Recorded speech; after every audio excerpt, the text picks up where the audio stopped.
Morning, afternoon, evening এগুলোর পূর্বে আমরা প্রেপোজিশন ইন ইউজ করি। আর নুন দুপুরবেলা, নুন নাইট মানে রাত্রিবেলা, ডন মানে প্রাতকাল আর কি, ভোরবেলা আর কি, ঠিক আছে, ভোরবেলা। এই তিন ক্ষেত্রে আমরা অ্যাট ইউজ করি।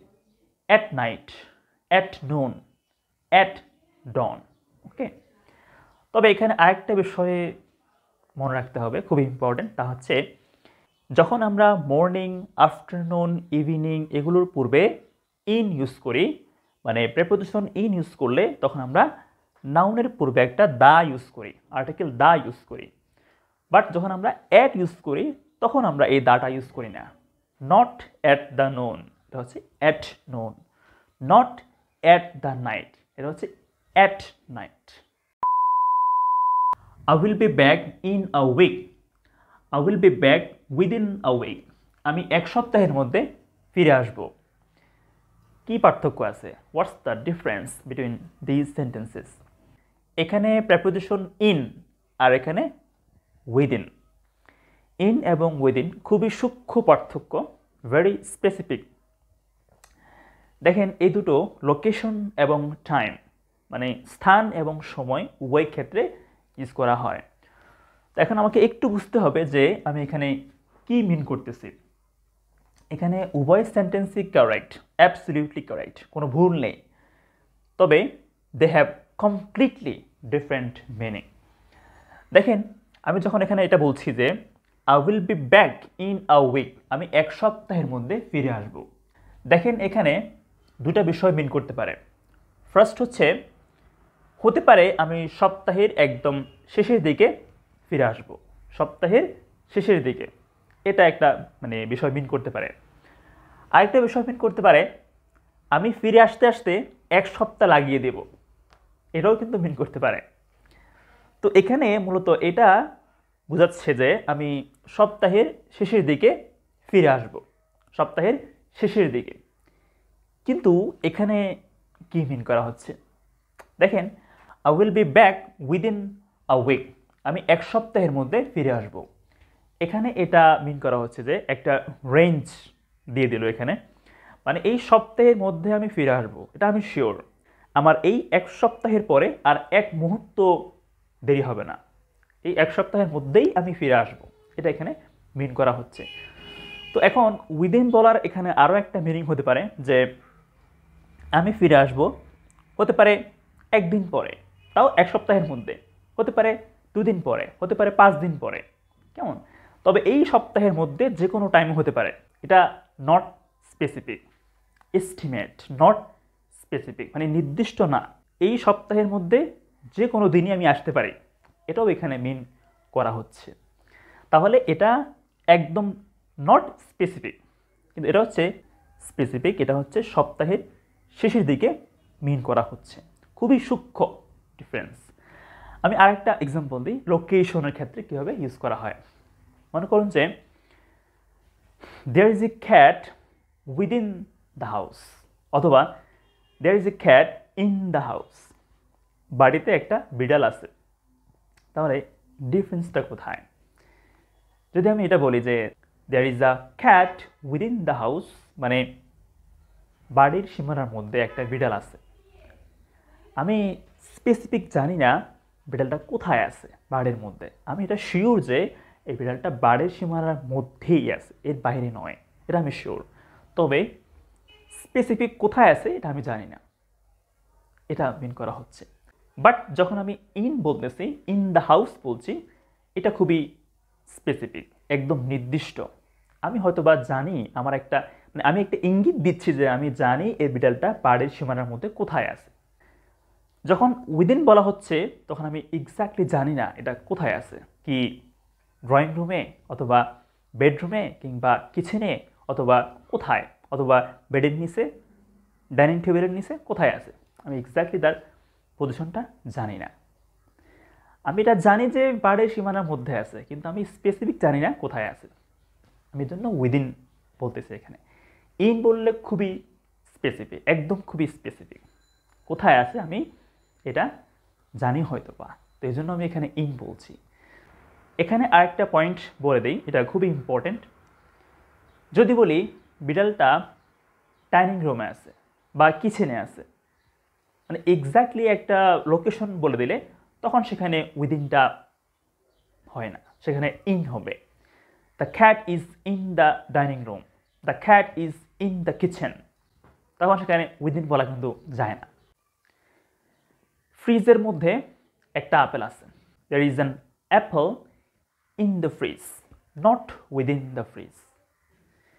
খুবই একটা স্পেসিফিক প্লেস ফ্রিজ, কেমন? এখানে আমি উইদিন বলছি না, আমি এখানে ইন বলছি। খুবই স্পেসিফিক, খুবই নির্দিষ্ট একটা ডেফিনিট প্লেস। তো একটু বুঝতে হবে, একদম স্পেসিফিক নির্দিষ্ট কোনো প্লেস বোঝালে আমি তখন কি বলবো? আমি ইন বলবো।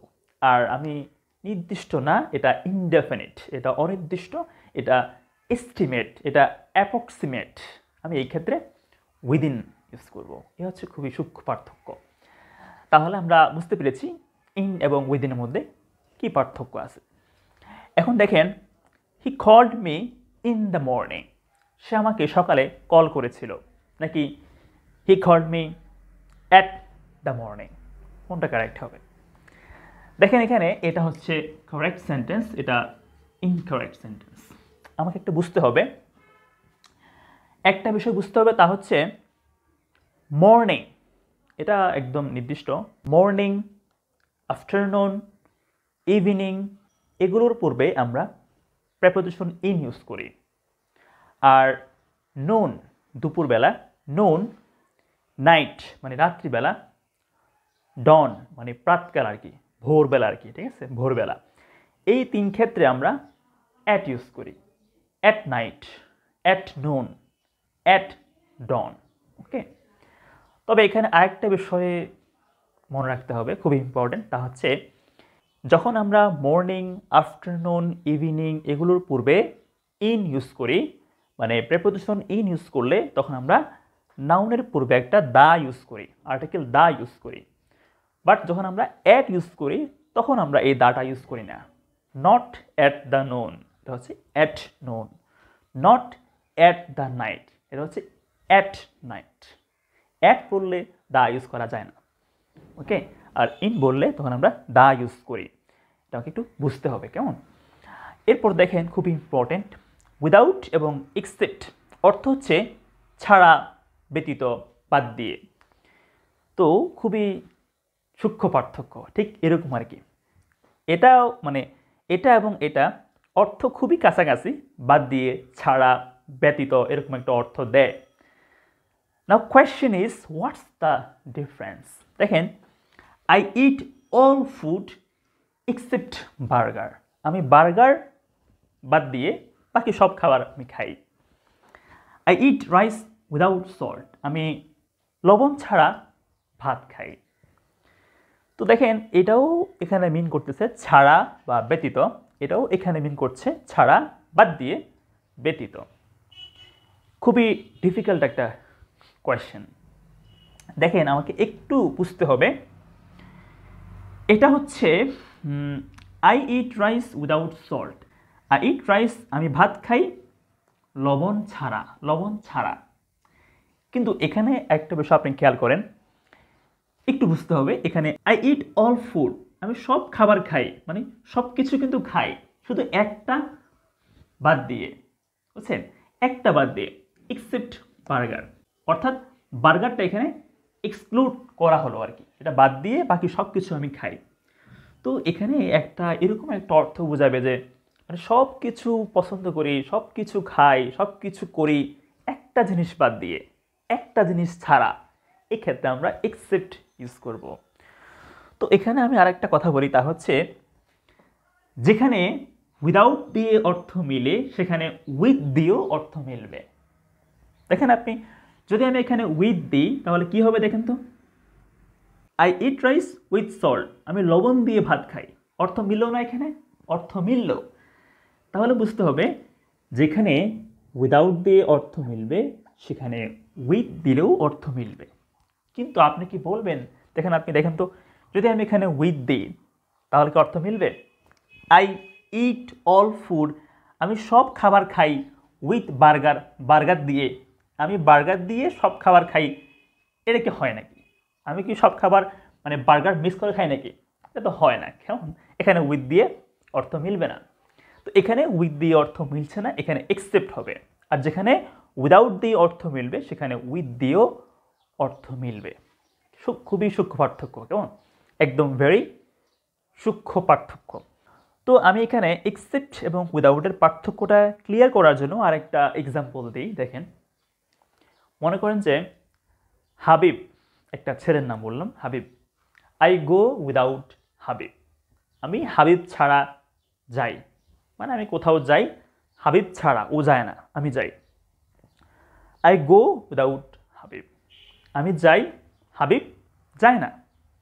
একজন কাজ করি আর একজন করে না। কিন্তু আপনি দেখেন, যদি বলি I go with every one, মানে আমি যাই, সবাই যায়, এক্সেপ্ট ফর হাবিব, হাবিব যায় না। তাহলে এখানে কি মিন করা হচ্ছে? মানে আমিও যাই, বাকি সবাই যায়, শুধু একজন এক্সক্লুড, একজন বাদ দিয়ে। কেমন? তাহলে এখানে বিষয়টা এরকম মানে আমরা বুঝতে পারি, সব কিছু হচ্ছে বা সব কাজ করা হচ্ছে বা সবাই একটা কাজ করতেছে, একটা জিনিস বাদ দিয়ে বা একজন এক্সক্লুড করে, এখানে আমরা এক্সেপ্ট ইউজ করি। খুবই স্পেসিফিক পার্থক্য আছে। তাহলে এটা এবং এটা আমাকে ব্যবহারটা একটু বুঝতে হবে। তবে এগুলো একদম মানে ক্লিয়ার করার জন্য আপনি যত বেশি এগুলো শুনবেন, যত বেশি আপনি এগুলোর এক্সাম্পল প্র্যাকটিস করবেন, আপনি তত বেশি এগুলো ক্লিয়ার হয়ে যাবেন কোথায় কোনটা ইউজ করা যাবে। আচ্ছা, এখন একটা কোয়েশ্চেন করব। কোয়েশ্চেন হচ্ছে, the snake was killed dash the boy dash a ski, which prepositions should be used here and here? Let me know in the comment box. ওকে, এখানে কোন প্রেপোজিশন হবে, এখানে কি হবে, এখানে কি হবে, কমেন্ট করে জানাবেন। দেখা হবে নেক্সট ক্লাসে। ভালো থাকবেন। আসসালামু আলাইকুম রহমতুল্লাহ।